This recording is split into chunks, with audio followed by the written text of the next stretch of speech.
You are watching No Filter with Debbie. I'm Debbie Schlussel, and these are my views and opinions.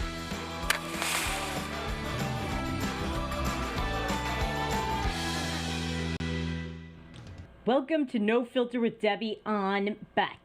I'm Debbie Schlussel, and you know what's driving me crazy? What's driving me crazy is how all of these social media platforms are still, yes, they are still trying to suppress this story about Joe Biden and his son Hunter, and apparently his brother Jim Biden, all trading on his name and getting money from the Ukrainian Burisma and from the Chicoms, from a Chinese bank and other Chinese sources, to the tune of not just thousands, not just millions, but billions of dollars. This would be headline news in any other presidential race when the media used to have some semblance of fairness. It would be all over the news and dominating the news if it were about Donald Trump and any of his children, or any Republican nominee and any of his children. And you know what else? It would be the death knell of that candidate. But not in this case.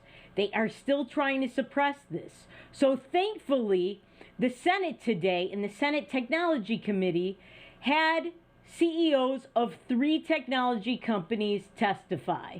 One of them was Mark Zuckerberg from Facebook, and one of them was Jack Dorsey from Twitter. And I believe that Twitter was the most egregious of all of them. Facebook is pretty bad, but Twitter is the worst. And Jack Dorsey takes the cake for just being an all-around hypocrite. So Twitter still will not allow the New York Post to tweet. So I don't even know how many weeks it's been. It's been at least 2 weeks, maybe more, since this story first broke. And Twitter still won't allow the New York Post to tweet this story. So the New York Post's account is still frozen, silent, shut. And Jack Dorsey today gave terrible, terrible answers about this when he was grilled. And 2 senators in particular did an excellent job. Ted Cruz and Cory Gardner. And we'll get to them in a second. But when he was asked about why the New York Post still can't tweet, why its account is still frozen, he said, oh, well, you know, they have to delete the tweet and then they can tweet it again. Huh? Why do they need to delete anything? Why is Twitter censoring people's reporting? Why is it censoring the New York Post, which is one of the oldest newspapers in the country, as I've mentioned on this show before? And by the way, I've had columns printed in the New York Post. I've been a frequent contributor to that publication. This is one of the oldest newspapers in the country, founded by Alexander Hamilton. Remember him? The guy that is now the idol in American history of the left. They hate the rest of American history, but they like Alexander Hamilton because he's been hip-hopized by Lin-Manuel Miranda in the Broadway show and the movie. So he's okay. And yet his newspaper isn't. Not only that, the New York Post, as we have mentioned, is in the top 5 circulation of newspapers in the country. It is one of the top 5 most read. There is the Wall Street Journal, there's USA Today, there's the New York Times, and there is the New York Post. I don't know what number 5 is, I can't remember, but it's not important. What is important is that it's being silenced as if it's some hack job organization that doesn't have any credibility, that is spreading baloney that is defamatory. And that's just not the case. And as I said, Jack Dorsey's behavior through Twitter and just today, this morning at this hearing, makes him actually the more loathsome of the 2. He actually makes Facebook's Mark Zuckerberg look somewhat likable, and that is a very big feat. He is also a hypocrite about what can be sent out on Twitter and what cannot be. Their policies are absurd. So we'll start with Senator Gardner, and I'm just going to introduce what he had to say because this is interesting. Twitter has a lot of Holocaust denial tweets that go out. Twitter doesn't do anything about them.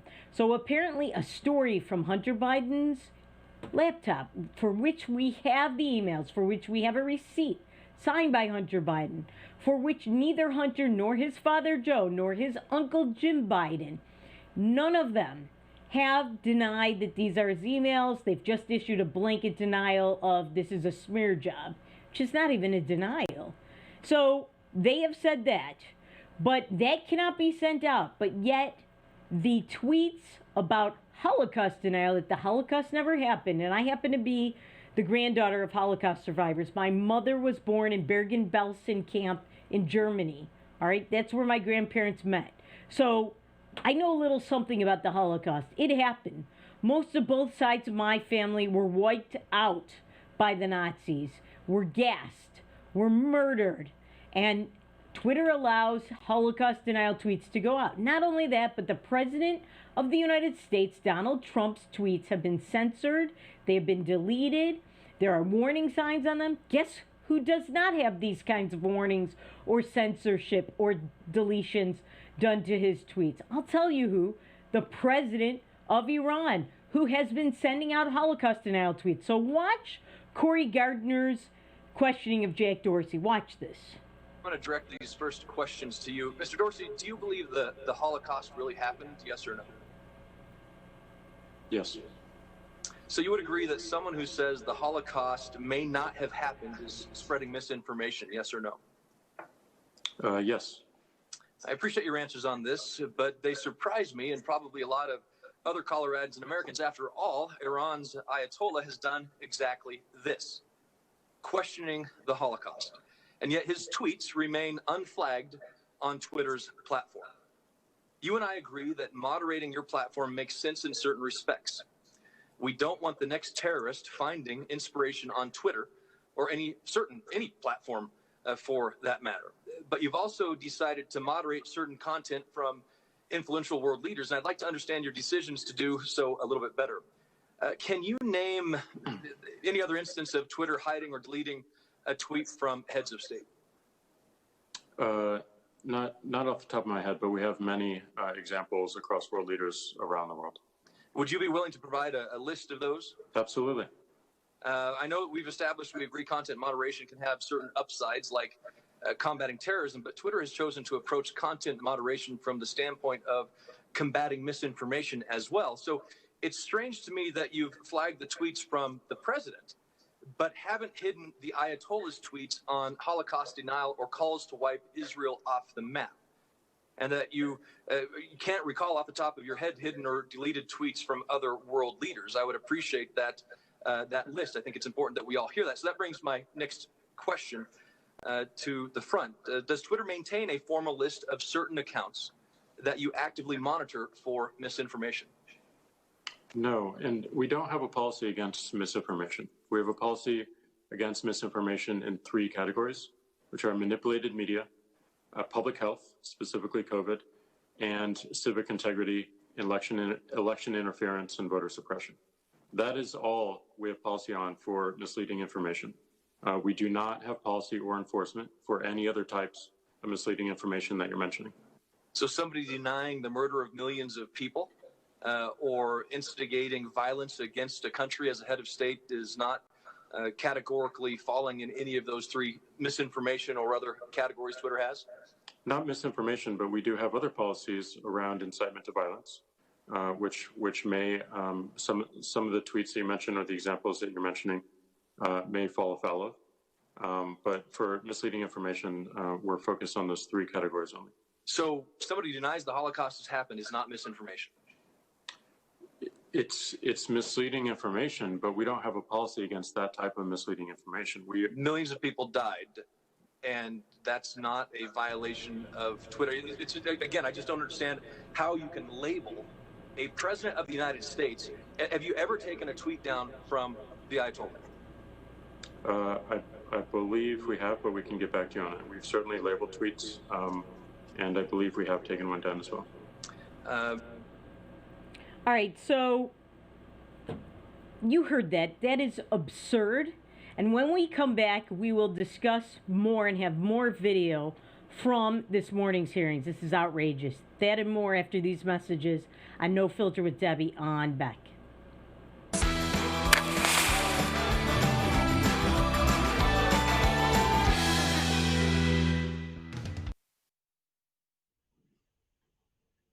As the mayor of Bismarck, I invite you to join together today and stand united in the fight to prevent the spread of COVID-19.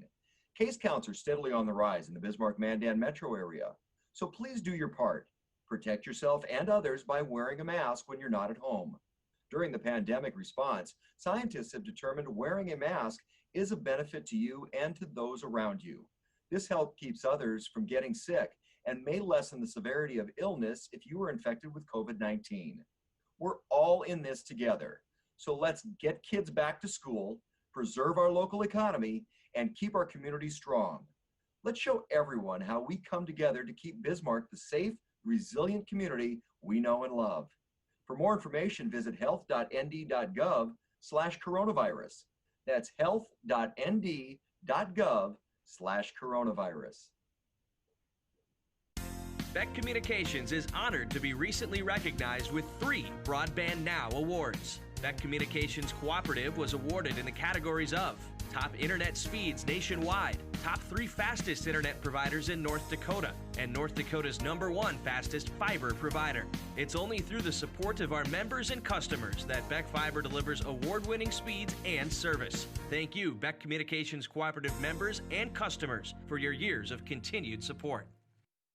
Introducing Accord Comfort Sleep Systems, a better way to sleep. We offer you 5 different models to give you the perfect choice of support and body comfort. Every model begins with our exclusive Accord Comfort Reflex Layer. This ensures proper spinal alignment and a deep down body relief. Our 8-inch Whisper Breeze provides a medium firm feel, and our 10-inch Gentle Night model has a quilted top, giving you a medium plush comfort. Both use Outlast fabric on the top of your mattress, ensuring that your body temperature is not too hot and not too cold. Our Copper Rest Sleep Series is our premier mattress, offering your choice of firm, plush, and luxury plush. Every model uses copper-infused gel latex and provides all the health benefits of copper. Accord Comfort mattresses are handcrafted in the USA and come with a 60-night sleep guarantee. You're going to love sleeping with us. Order today exclusively at AccordSleep.com or Tom's Home Furnishings in beautiful downtown Harvey. Is your business phone system outdated and expensive to maintain? Most large VoIP companies leave you on hold or struggling through online support and training for your employees. With Beck Connect, you always have fast, friendly, local support. Familiar faces with the know-how to keep you connected. Take advantage of the newest technology in voice calling, video conferencing, and virtual meeting rooms. Beck Connect gives you all the features you need with no upfront investment and no obsolete hardware or software ever again. Simplify your communications. Choose local. Choose Beck Connect.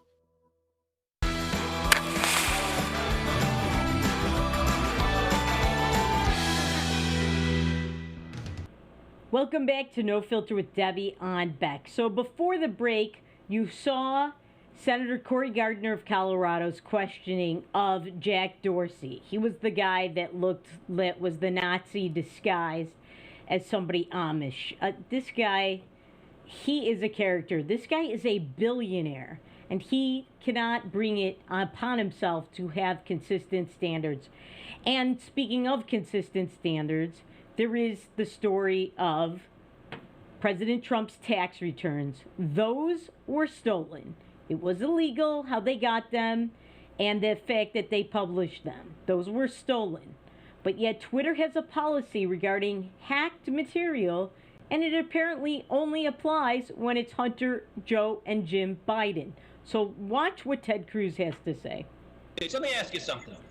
You claimed it was because of a hacked materials policy. I find that facially highly dubious and clearly employed in a deeply partial way.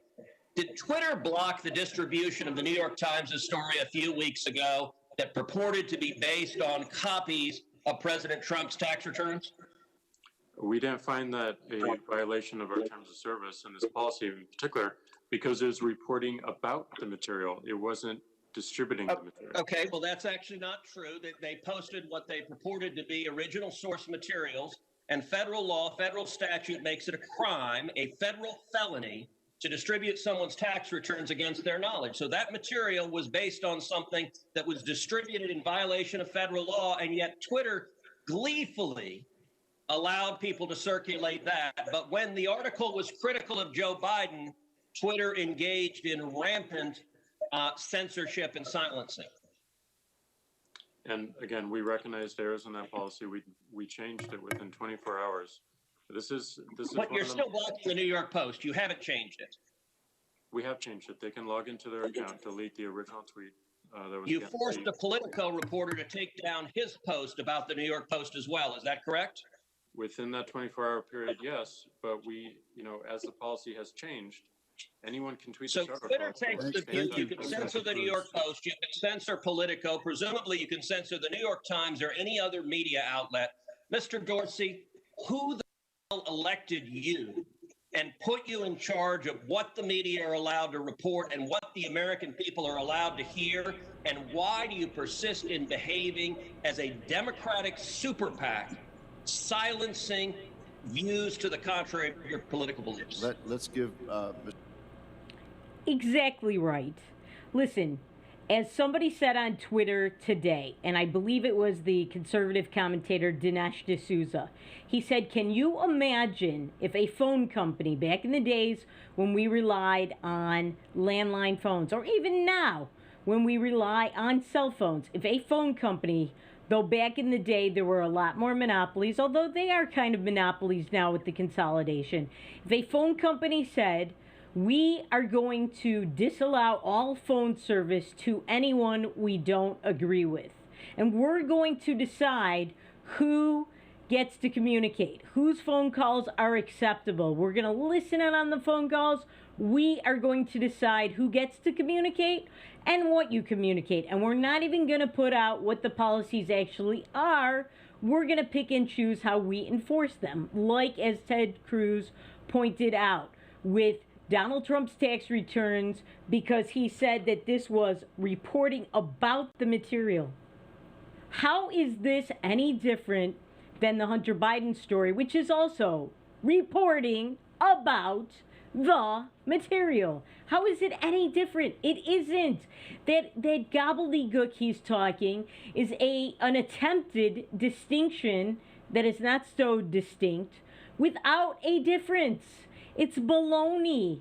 And Ted Cruz got him on that. And then he said to him, why does the New York Post, why can't they tweet still? Why can't they? And he said, oh, you have to go back into your account, you have to delete the tweet, and then you have to retweet it because the tweet was made in the 24 hours. We had this bad policy that we changed, which we only changed because I got subpoenaed, which is what happened. This policy, and you got to put it in quotation marks because it's really not clear what the policy is. Twitter has all kinds of policies.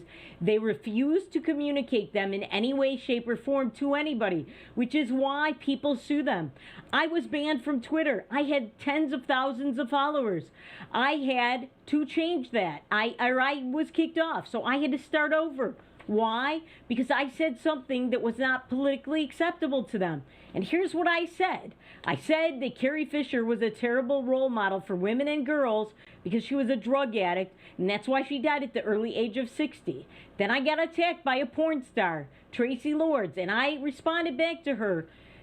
And I don't know if I'm allowed to say what I said on this show, but what I said was nothing compared to what she said to me, which was why I responded to her. She said to me, bleep you, you dummy. Now that apparently is not hate, that is not disrespect. You're allowed to do that. But if I respond to her about what she did for a living, she was a porn star, I'm not allowed to say it. This is how they operate, and they don't let you know what their policy is because they really don't have one. Here's what their policy is. Conservative, you can't say anything. Liberal, anything goes. It is a double standard, and it has to stop. And listen, the only way this is going to stop, and this is why they are having these hearings, is if Section 230 of the Communications Decency Act, which allows Facebook, which allows Twitter, which allows YouTube, which allows many of these social media companies to be deemed just neutral publishers, it allows them immunity from lawsuits, from these policies, and from anything that they do, any comments that are published and so on. If they revoke Section 230, that probably will resolve this issue. Now, somebody on Twitter said, oh, if they revoke that, then it's going to be worse. They're going to delete more content and more comments. Well, great. Then they will lose more participants, more people will be shut out, and it will create the environment for more competition and for another company to replace Twitter and to relegate it to the status that MySpace currently occupies. And if Mitch McConnell, who I often call Mitch McCon Man, because he often fits the bill, if he had any guts, they would have a vote on this tomorrow. But they won't. And the only time to do this is now, while we know for sure that the Senate Republicans are still going to be in the majority. Now, before we go to the break, I just want to mention something about Tony Bobulinski. He is Hunter Biden's former business partner. You probably have seen the stories only on Fox News and only here and on conservative sites. You will not see it on any of the mainstream media. They are boycotting the story. There's radio silence. He said that Joe Biden lied in the debates. He said, we did do business with China. We did do business with Ukraine, with Burisma, that Joe Biden was heavily involved. I met with him at least twice. We talked about this. He's lying. He's lying about me. This man says this. This man, I believe, was a Navy SEAL. He served this country. He had top secret security clearance. And he's being lied about and defamed. Why? Why only on Fox News and conservative news sources? Because they don't want Joe Biden to lose. They want Trump to lose. We will talk a little bit more about this after the break. That and more on No Filter with Debbie on Beck.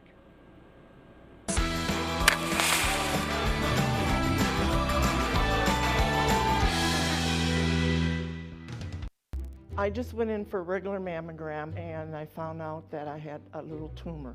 Through the exam and the biopsy, it was determined that I had cancer. I got a call from one of my doctors that I was diagnosed with breast cancer. After 5 years, they found a local reoccurrence.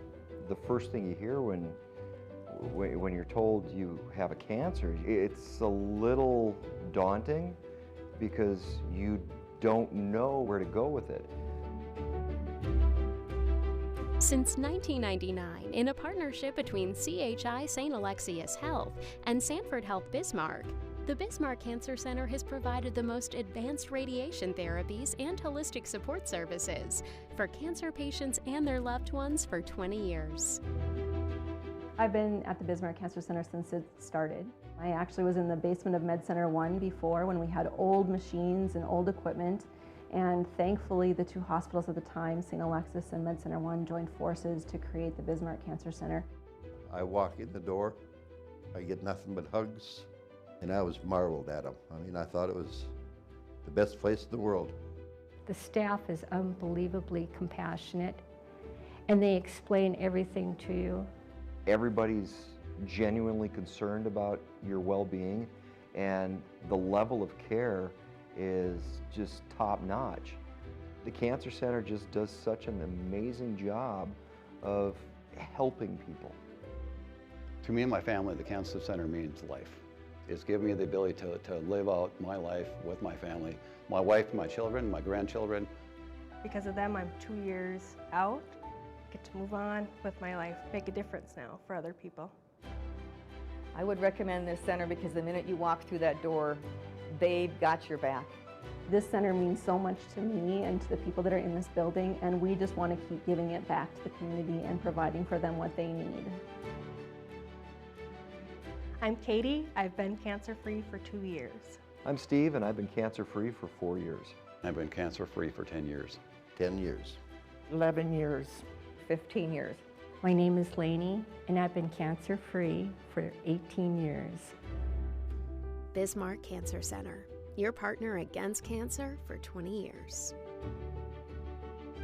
Who do you trust with your digital life? Not all cloud backup providers keep your data truly private. Beck Cloud Backup uses advanced multi-layer encryption to keep your family photos, videos, and sensitive business documents secure and only for your eyes. Your Beck Lightband Internet service already includes 50 gigs of free storage to keep your digital life safe and secure. Call us at 701-475-2361 to start using your Beck Cloud Backup today.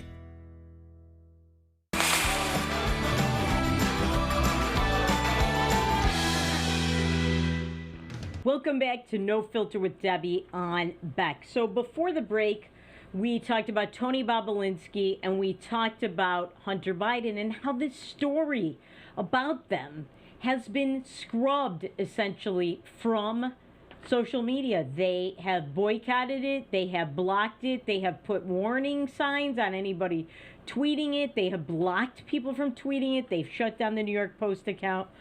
Well, now Hunter Biden's firm, Eudora Global, his investment firm, guess what happens when you go to their website? You see that sign, without Hunter Biden's picture, but you see that sign which says, see you after the election, vote, it matters. Yes, it does matter. So that lowlifes like this who trade on the vice presidency and probably the presidency if Joe Biden were to win, do not get away with it.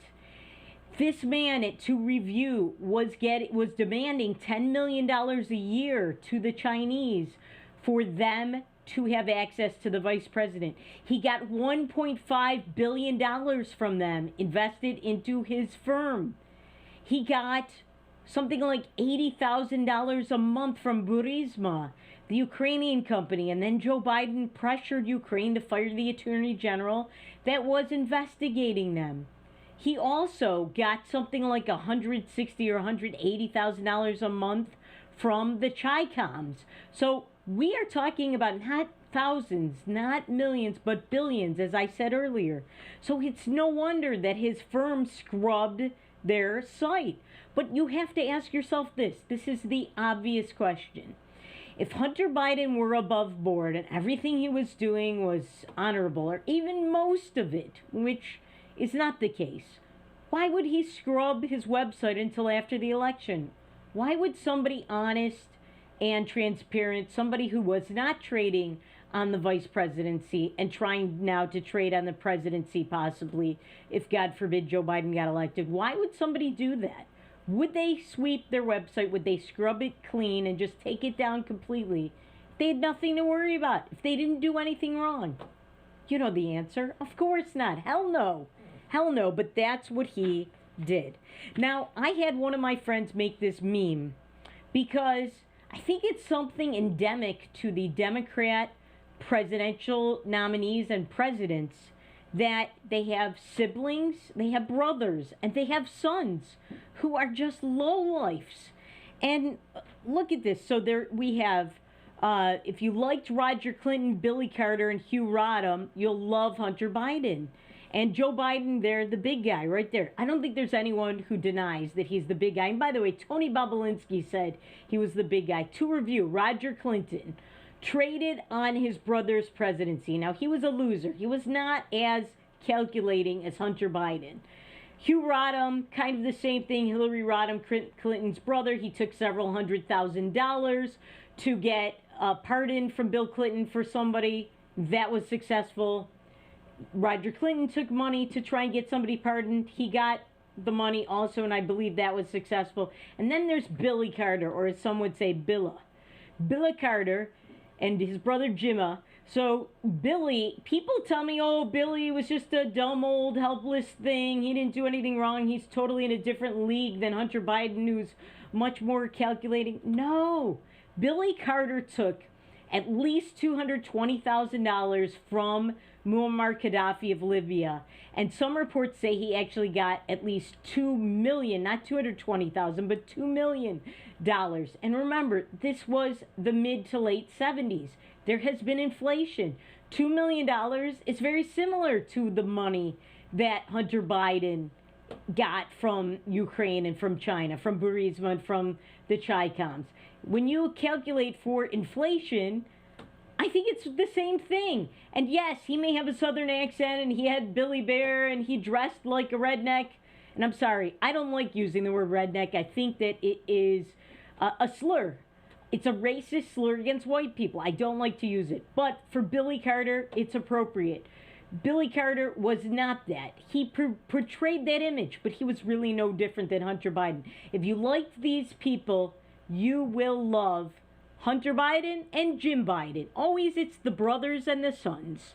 Hopefully, unlike Bill Clinton and Jimmy Carter, Joe Biden will not get elected, and this will be the end of this. Let's hope.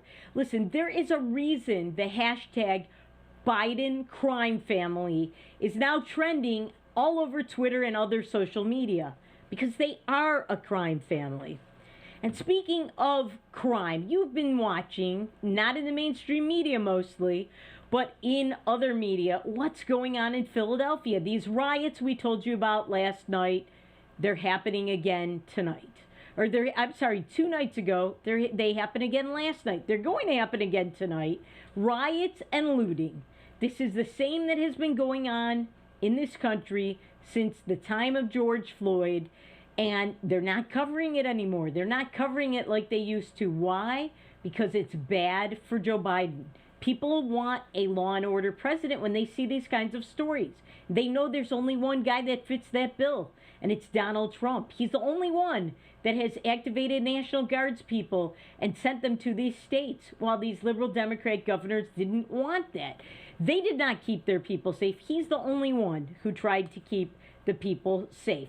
So these people are rioting, supposedly, and you know they're just rioting and looting because they want to. They don't really care. But let's say that they do. This guy, Walter Wallace, who was killed, who was charging at police with a knife, resisted them, did not answer their orders to drop the knife. He was shot, and he died. It's tragic. His family says that he is bipolar and he couldn't help it, blah, blah, blah.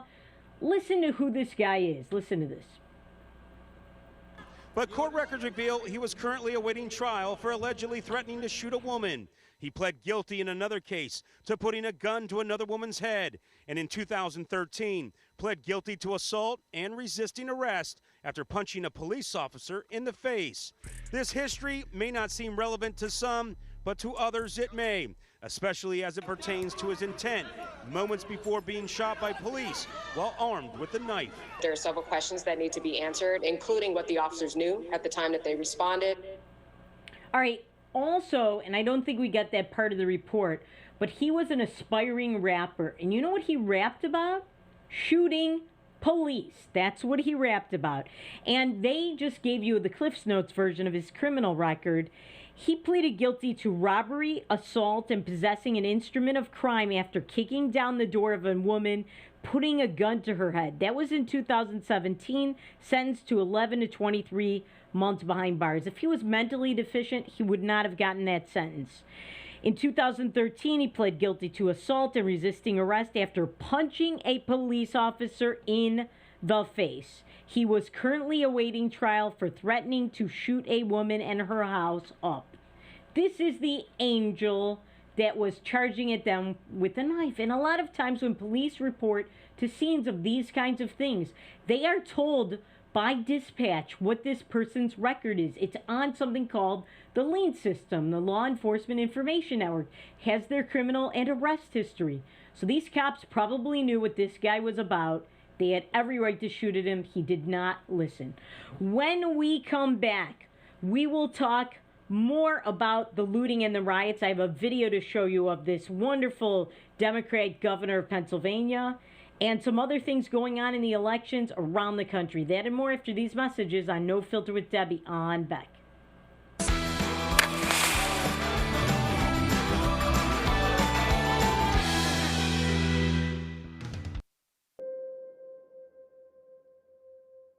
Bismarck Central, 4800. 4800, go ahead. Requesting social services on-call team. Stand by. 4800 social services requesting additional information. You can advise social services that we have an 18-month-old female who was in a residence with a mother, now being transported to medical care for overdose.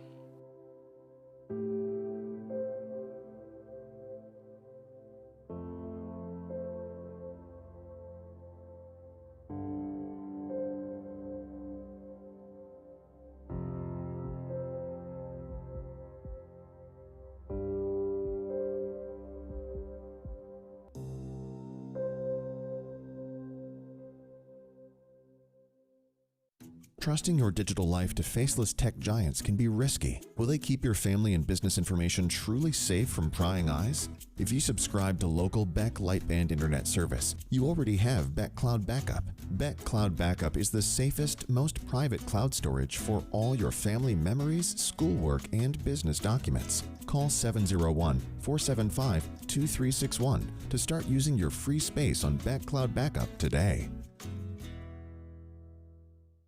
You just might find the home of your dreams this weekend by watching the Alliance Real Estate Tour of Homes Sundays at 6 p.m. and Wednesdays at 7 on Beck, featuring properties from Bismarck, Mandan, Minot, and surrounding areas. The Alliance Real Estate Tour of Homes presents desirable properties that are for sale, lets you meet your Alliance realtors, and provides critical insights into local happenings from community and business leaders. Join us this Sunday evening at 6 or Wednesday at 7 for the Alliance Real Estate Tour of Homes on Beck. Today's households have more digital devices than ever before. More links to family, business, education, and entertainment. Beck Communications spent over 10 years building North Dakota's fastest fiber optic internet service. Beck Lightband Internet, outpacing speeds in large cities nationwide. Lightband Internet handles all your digital needs without throttling your connection to the world. Beck Communications, valuable digital connections in rural North Dakota. As the mayor of Bismarck, I invite you to join together to get our kids back to school, preserve our local economy, and keep Bismarck safe, strong, and resilient. A community task force has been launched to slow the spread of COVID-19 in our community. We're all in this together. Protect yourself and others by doing your part. Wear a mask when you're out and about, and slow the spread of COVID-19. For more information, visit health.nd.gov/coronavirus.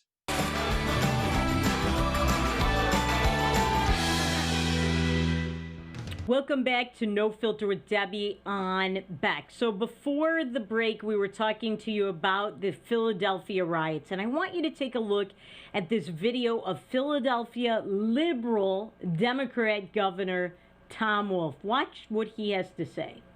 I mean, as everyone is really sad by the death of the victim.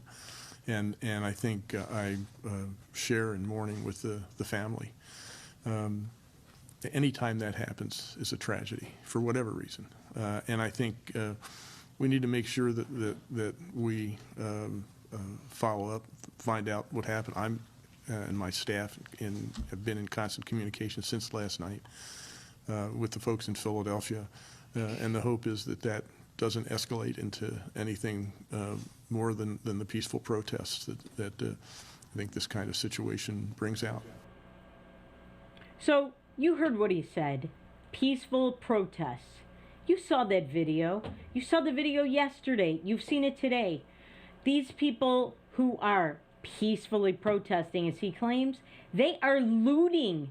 They are burning cars. They are attacking police cars and setting those on fire. Not just police cars, innocent people's cars. A lot of them, since some of this is in the inner city, are probably black people's cars. That's what they are doing. This is a peaceful protest. This is the same old song and dance we keep hearing from the liberal media and these liberal Democrat politicians who are not leaders. They're rudderless. They have no spine. They won't call crime crime. Why? Because they're afraid that if they say what's really true about this, they'll be called racist. And not only that, but they feel that they'll be blamed for helping Joe Biden lose the election. And they need these people to turn out and vote for Joe Biden. This is what is going on across America. This has to stop, but it won't. It won't as long as people like that are reelected. And now, something else that just really irks me and disgusts me, and that is, you've probably seen this story on every single mainstream media report. It was like at the top of the news everywhere. And that is that President Trump had a rally last night in Nebraska. I believe it was in Omaha. And it was at the airport. It was on the airfield. And it was very cold out there last night. Not as cold as in North Dakota, but still pretty cold. And people knew that, and they were bundled up and dressed for the occasion. But they were waiting outside for hours. That's how dedicated supporters of the president are. You don't see that for Joe Biden. Nobody's going to freeze their butt off for Joe Biden. They just aren't. Even Secret Service don't want to do that for Joe Biden, I would bet. So, unfortunately, there was terrible traffic at the airport. The way the police routed the traffic, people came to this airfield on buses that were organized by the Trump campaign. And unfortunately, the buses got held up by the traffic. This is unfortunate. I feel sorry for these people. And if you look at the reports, they conflict. One report says, or some of the reports say thousands of people were stranded. Others say hundreds. And the point is that many of these were older people and they froze and some of them had to be hospitalized. That's sad. That's tragic. And I feel for those people and I hope they're all okay and they have a complete and speedy recovery. And it's awful and I'm so sorry for them. But do you think the Trump campaign did this on purpose? That they said, yes, we are going to let people stand outside and freeze. We're going to make it so buses don't come for hours and people have to go to the hospital and we get bad news and we're going to do this to our supporters and make them mad. Of course not. Nobody plans this kind of thing. Sometimes things just happen. You can have the best plans and you know what? As we always know, God has different plans.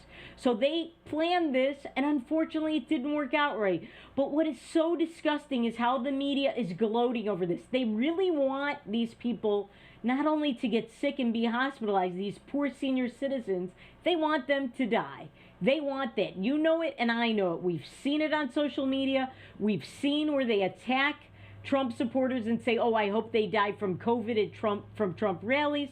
I've had people say to me, people I know, that I thought were decent people, and it just disgusts me and sickens me. We're the hateful ones, but they're not hateful at all, saying these kinds of things. They are cheerleading this, and it's just really sad. Now, I told you a couple of months ago, maybe, that the Republicans in Florida were closing the gap on the number of people they registered to vote, because they were going door to door. And we had our guest on from justthenews.com, Joe Weber, the news editor, and he said the same thing. The Republicans were closing the gap in Florida on the number of people that they registered to vote who were going to vote by mail. And here's a story today from the Politico, which says that the Democrats are not meeting their vote by mail targets in order to win 3 out of 4 battleground states. They are going to possibly lose these states. One of them is Pennsylvania, where there is a 79 to 21%. Well, this is the one state where they're doing well. In Pennsylvania, there's a 79 to 21% edge of Democrats to Republicans voting by mail. And the number they needed to hit was 70%. So they are over that number. But Republicans may have a much larger turnout on Election Day, and they may surpass that. In Iowa, Florida, and one other election battleground state, Nevada, the Democrats have not hit their targets. They do not have enough vote by mail voters to win those states, and they have to hope, the Democrats, that they will make it up on Election Day. And you know what? That doesn't bode well for them, because you know who votes on Election Day? Republicans. You know who already voted by mail? Democrats. They're just displacing what they would have done on Election Day. So, for example, in Iowa, Democrats have cast early votes. Republicans have. It's a 63 to 30% edge. But Democrats really needed a 70% edge in order to win that state. They are in danger of losing Iowa because of that. In Florida, the Republicans have closed the gap on that too. In fact, the Democrats needed 70% Democrats to 30% Republicans. They only have 57%. That is really bad for them. Nevada, same thing. And they say that state is hard to calculate, but they only have a 58% to 42% advantage. They needed 70%. 3 battleground states. I'm telling you, this is not over. Trump can pull this out and win this thing, and this is very, very bad for the Democrats. Now, also what is bad for the Democrats is every single court decision, they are losing. All these court decisions trying to extend how long absentee ballots or mail-by-vote ballots will be accepted and counted. They're losing. And we talked to you yesterday about how they lost in Wisconsin and how even though they won in Pennsylvania, they didn't really win because now that Amy Coney Barrett has confirmed, the Republicans are going to bring that back. Now in Indiana, they were seeking to have extended voting hours. Indiana polls close at 6 p.m. They wanted that extended, and they lost. A federal judge ruled against them. The Republicans are kicking the Democrats' butt in court. I'm telling you, this is not over, not even close. Now, when we get back, we will get to North Dakota, but I just want to tell you about one other story in Boston after these messages on No Filter with Debbie on Beck.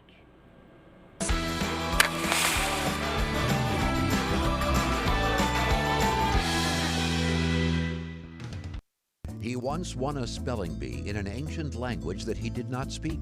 He is the only man to ever earn extra credit on an IQ exam. His academic degrees are considered legitimate spending currency in 22 nations, 2 principalities, and at Chick-fil-A restaurants in the United States and Western Canada.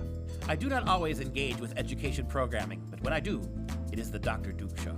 Stay educated with the Dr. Duke Show, weekdays at 4 p.m. on Beck News.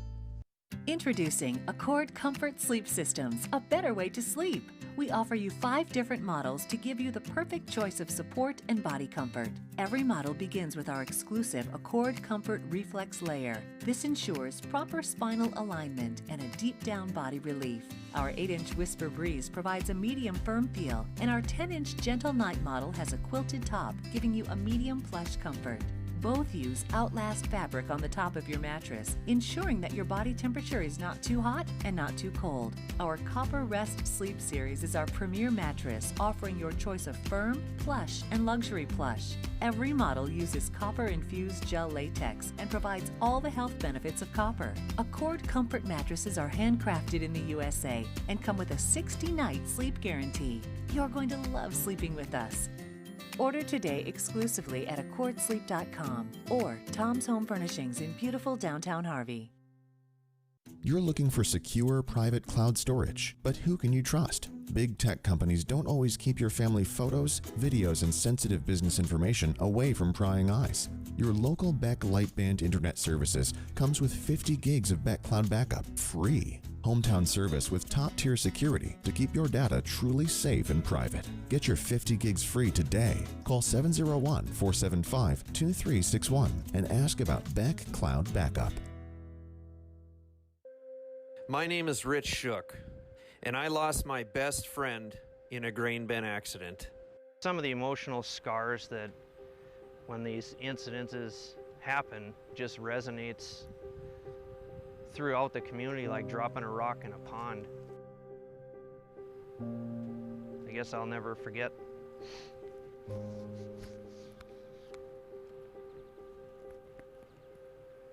At least the last moments we shared. That's why I think this is so important to get out there to people, is people think that it can't happen to you, and it can. The time it would take you to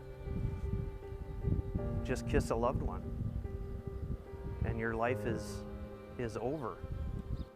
I believe it's unacceptable. This message provided by North Dakota Farmers Union.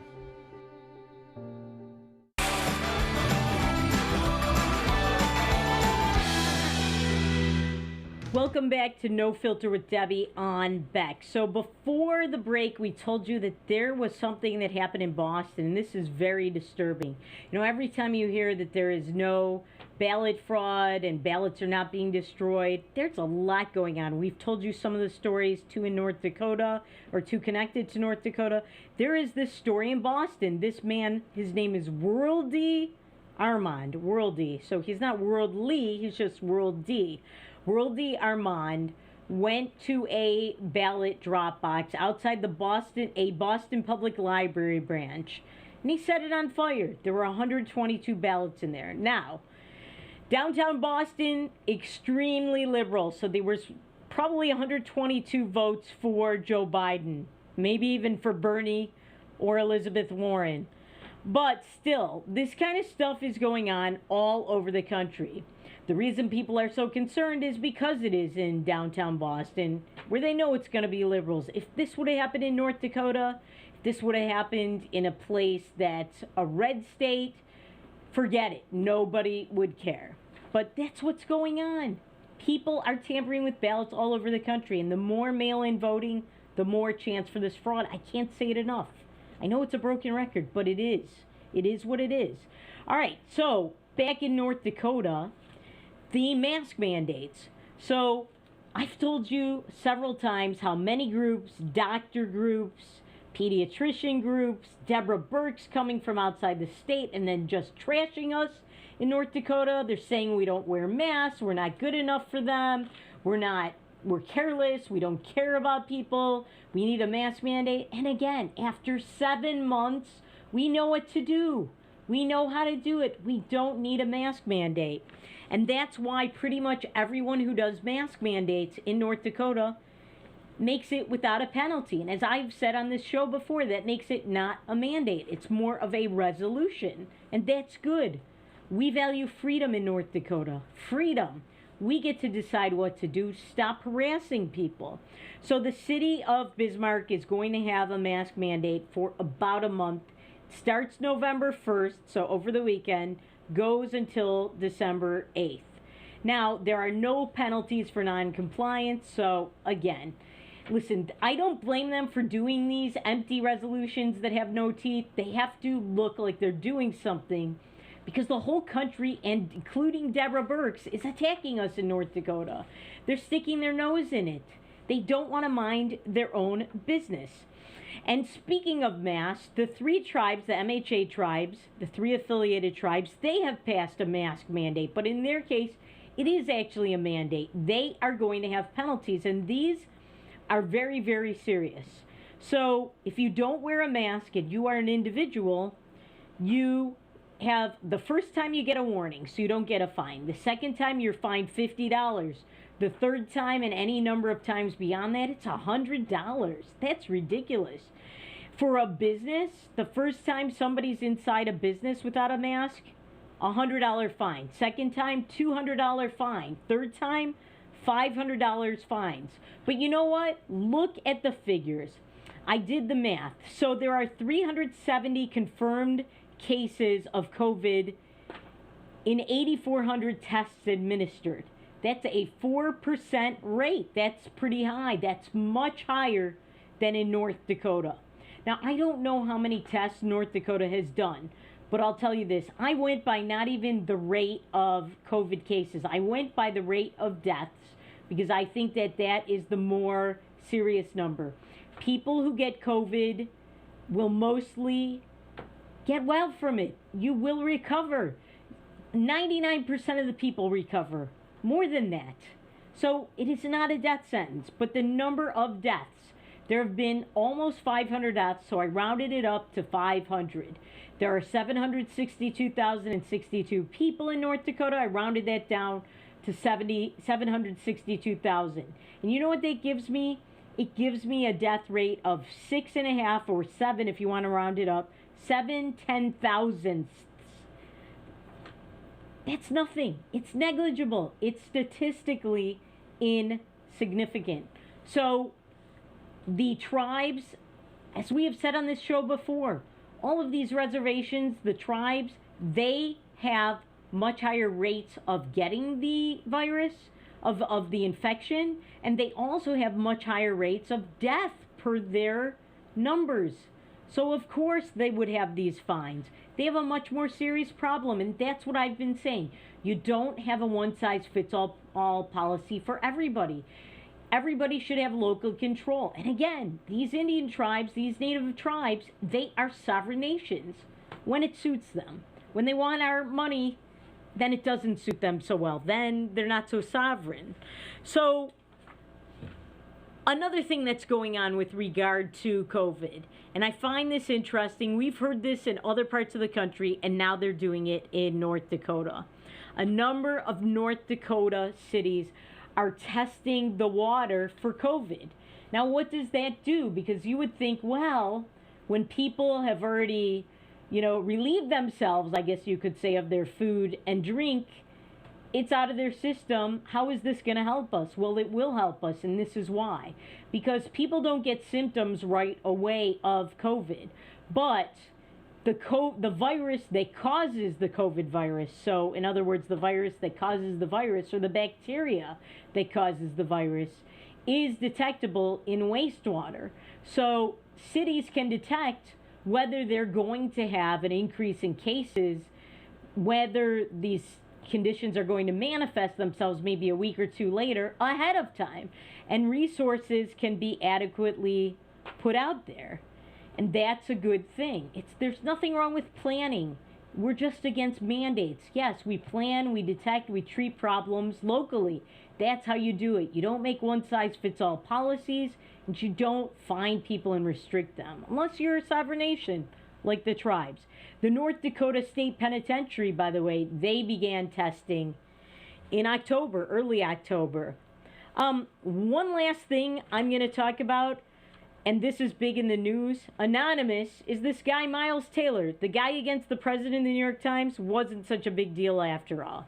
Remember, things really aren't always as they seem, because this guy, he said that he was a big deal. Do you remember this? He wrote this article maybe a year or so ago, maybe 2 years ago. He possibly disclosed national security material. Miles Taylor. He said he was a big deal in the Trump administration. The president was dangerous. We can't stand him. He's a child. He's this, he's that. He unmasked himself. He's not even a big deal. He was a chief of staff at Homeland Security briefly. Not a cabinet level person like he tried to make us believe. Again, things are not always as they seem, especially in this case and many others. See you tomorrow.